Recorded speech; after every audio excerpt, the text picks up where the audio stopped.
Trump অ্যাপলের CEO Tim কুককে ব্যক্তিগতভাবে জানিয়েছেন তিনি ভারতে অ্যাপলের কারখানা স্থাপন নিয়ে উৎসাহী নন। ট্রাম্প বলেন, আমি টিমকে বলেছি, আমরা তোমার সঙ্গে খুব ভালো ব্যবহার করছি। চীনে তুমি বছরের পর বছর যে সমস্ত কারখানা তৈরি করেছ তাও আমরা সহ্য করেছি, কিন্তু ভারতে তুমি যাই করো না কেন সেটা তোমাদের ব্যাপার, আমাদের আগ্রহ নেই।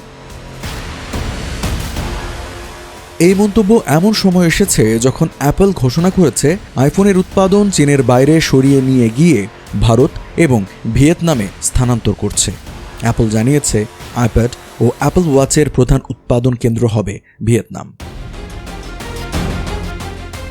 প্রেসিডেন্ট ডোনাল্ড ট্রাম্প গত এপ্রিলেই ভারতীয় পণ্যের ওপর সর্বোচ্চ 27% শুল্ক আরোপ করেছিলেন।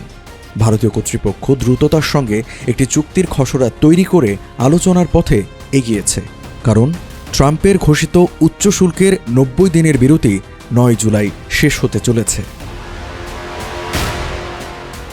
সাম্প্রতিক সময়ে ভারতের সবচেয়ে বড় বাণিজ্যিক অংশীদার ছিল যুক্তরাষ্ট্র। দুই দেশের দ্বিপাক্ষিক বাণিজ্যের পরিমাণ ছিল $190 বিলিয়ন। ভারত ইতোমধ্যেই বারবন হুইস্কি, বড় ইঞ্জিনের মোটরসাইকেল সহ কয়েকটি মার্কিন পণ্যের উপর শুল্ক হ্রাস করেছে, কিন্তু তবুও